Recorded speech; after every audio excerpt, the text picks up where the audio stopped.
Success Circle of 12. Mhm. I don't know that you're that familiar with it. No. But I sense that that's the way to go. And the Any reason, idea why? yeah, because I see how other business building, team building, network building systems are good in certain areas, but they're not cohesive. You know what I mean? It's like it isn't something that's like, well, this works for Amy, or this works for Ed, or this works for Jill, or this works for you. It's like, no, there's got to be a way that I could take a system and insert it into any group, whether they're Chinese, or whether they're American, or whether they're in Poland, or whether they're in Zaire, in Africa.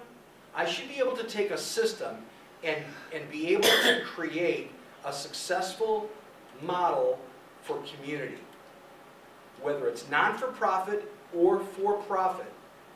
And that's the Success Circle of 12. 12 people committing for 1 year, 30 minutes a week. That's it. That's the commitment. And it's together we will learn, but everybody has to stay in the group. It's like, as a community, you have to stay in the group. I saw a film once where the settlers in the Old West were getting antsy, and one guy wanted to, he heard some, they said, you got to stay in the circle here, you got to stay in the circle because, there was a pack of wolves outside, and he heard, one of his animals being attacked, and he jumped outside of the circle to try to fight him, and he was killed. And I bring that up because we think we know better than the community that we're in, but if we can trust the community that we're in, and commit to just 30 minutes a week, that's it, 30 minutes a week, that it could make a life-changing experience for anybody. So Katrina, you're leading up a Success Circle of 12 as of a few days ago.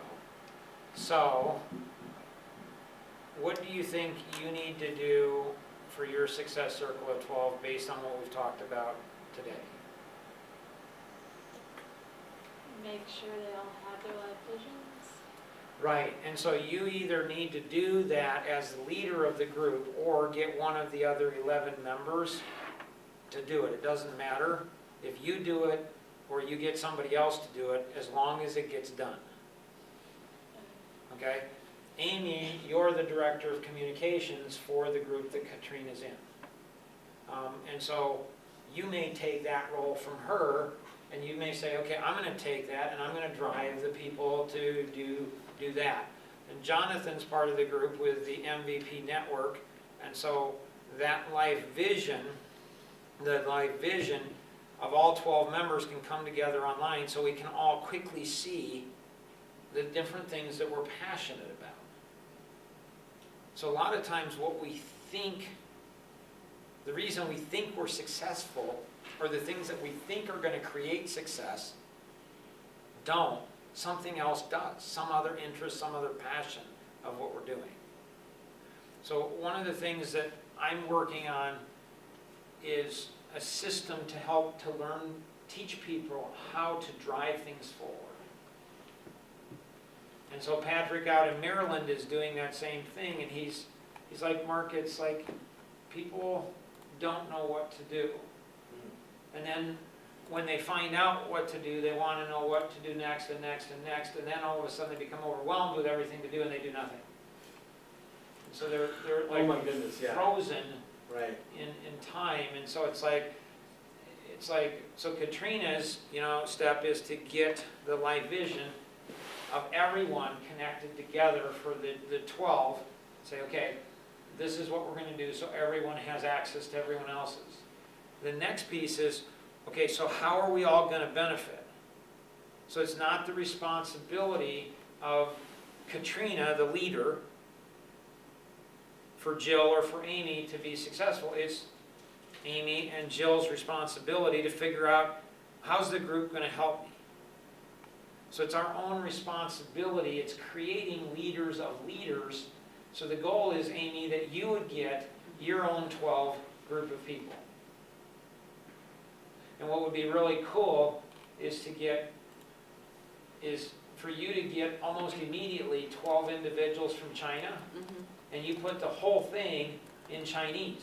Right. Like whatever Katrina's doing as a leader, so you're the director of communication in one group, but you start another group and you're the leader.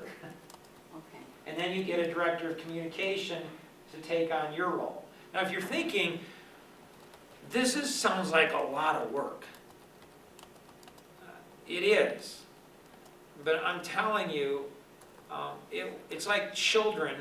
It takes a lot of work to teach them how to do the dishes, but if you don't teach them how to do the dishes, you'll always be doing dishes the rest of your life. So if you have a large life vision, the bigger your life vision is, the more important it is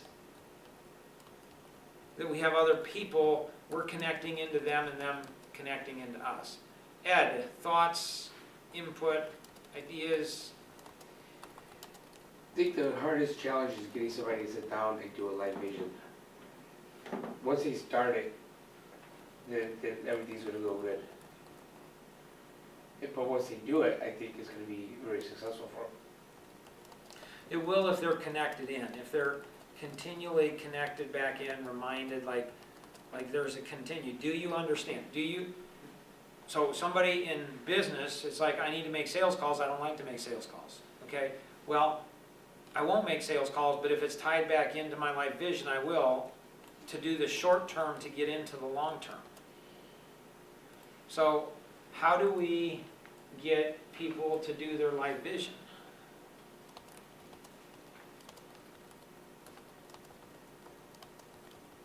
By showing them ours. Okay? So, I think that's gonna help. well, will. Maybe Some. Some. Nothing's gonna work universal, like there's no one, I'm pretty sure there's no one idea No. that's gonna be universal. So one would be sharing other people with yours, especially I think it will be more effective, maybe, with women. Okay. So women will tend to connect more than men connect, and so if Katrina shares hers, especially with other young mothers or other single moms and saying, hey, here's my life vision and this is what's giving me hope for my daughter. This is what's helping me to do the hard things that I need to do as a single mom to set up my life to where my daughter and I are going to have the lives that we dream of. And so that will motivate and inspire other people. So that idea will impact and work with some. What are other ideas? Ask questions. What do you mean? Well, ask them what they like. Okay, so Nancy, she was really struggling with this. I had forgotten this. She was really struggling with coming up with this, and she was here a day, 2 days, 3 days. I'm like, how's that coming along? Her life vision? Her life vision, or passion circle. Just passion Just circle. the passion, and Right. so who was it? Somebody else this week had that. Matt. Matt couldn't do it. Right, Matt couldn't do it. So what I did with Nancy is I just took 10, 15 minutes and I just drew the circle and I just started, these are the things that I see Nancy's passionate about. So you sat down with them and you actually drew the circle and you started to fill in the passions you saw in their life. Right, so I didn't even sit down, I just did it. I said, here Nancy, here's a start. And there's like 10 of them on there, you can take it from there. So people aren't even aware of what they're passionate about, but other people around them are. So that's another great idea, say, here's a start, so put the name on, here's the start, and then you can finish it. Does that go into the same idea that it's easier for me to see something in your life that needs to change than it is in my own life? It I'm does. too close to who I am, and I might be holding on to something that could be derailing me, could be hurting me, but I would have to be, is that back to humility? I don't, Relationships? it's something, I mean, it's almost like But a, doing it for somebody else, maybe that makes more sense. so when we look at this here on